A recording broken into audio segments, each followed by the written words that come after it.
All right, welcome, really successful members in our Elite E-Commerce Mastermind. My name is Mike Aaron, and I'm here with the second part of our Intro to E-Commerce Mastermind series. So let's go ahead and get started. Today, we're going to talk a little bit about a small little website out there called Amazon.com.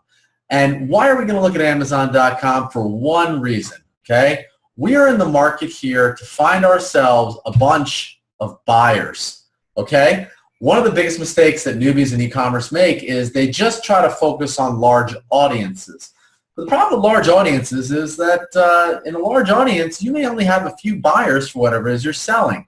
So if you could sort of turn your thinking on its head and say, you know what, instead of going for the biggest crowd possible in sort of a subject area, I'm going to look for the largest crowd of buyers in a subject area. And where better to find out what those subject areas might be other than Amazon.com. So let's go ahead and take a look at Amazon.com so that we can go ahead and find our niche, okay? So what I want you to do is just open up and find the Amazon.com bestsellers list, and you'll see that right here. I'm just going to move myself over. I get here most easily by just going into Google and typing Amazon bestsellers, and you'll come up here, and what I want you to take notice about is that on the left-hand side here, you've got all these different categories. These are the different categories, top-level categories in Amazon. And as you start to click through it, I want you to take a look at the products and then start to think what kind of niche and buyer would most likely want this kind of product. And from there, we'll be able to start thinking about and looking into and validating whether, in fact, that market with the products we've sort of taken a look at exists, okay? So today we're just really going to focus on Amazon, and I am wearing my running shirt from my last marathon because, hey, that's what I'm focusing on. I think I told you guys in the last video. The niche I've done some preliminary research on and that we're now going to validate a little bit more is the running/CrossFit niche. All right, so where am I going to go? There you see here, we're going to go down this list, and I see right here sports and outdoors. Now, I want you to take particular notice here because when I click sports and outdoors, the top level thing I'm seeing is actually a lot of more outdoors camping kind of stuff. But if you look here, we're just going to maximize this good old Amazon.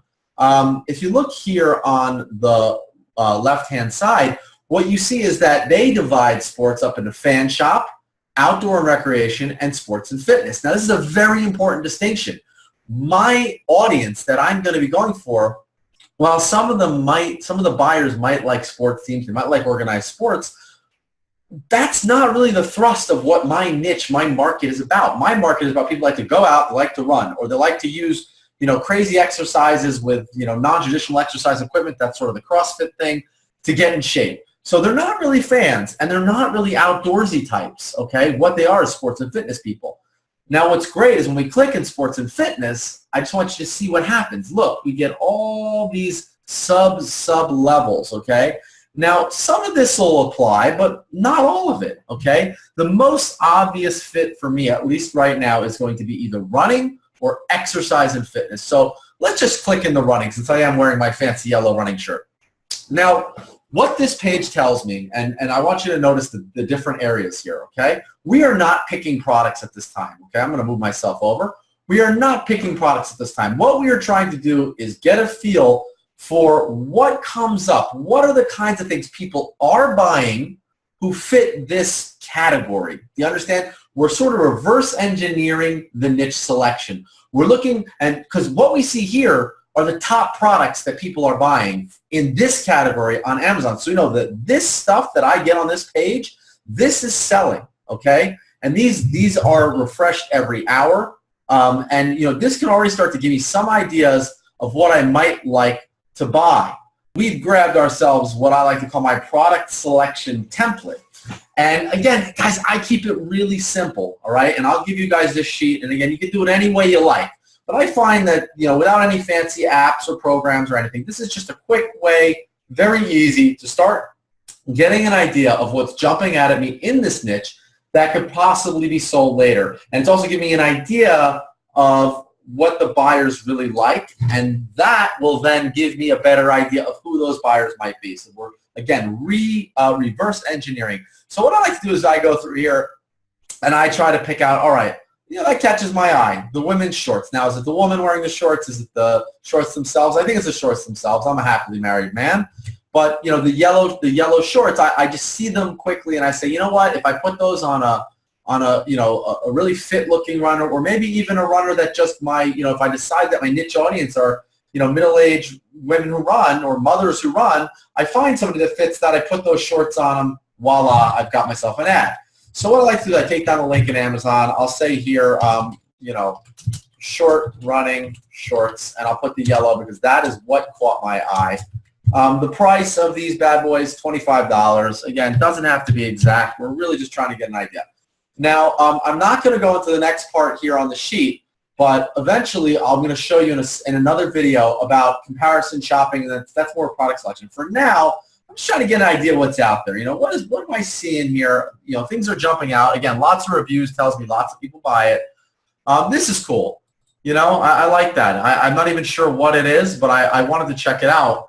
It's got a very low price point, but that's okay. If it's low on Amazon, chances are it is.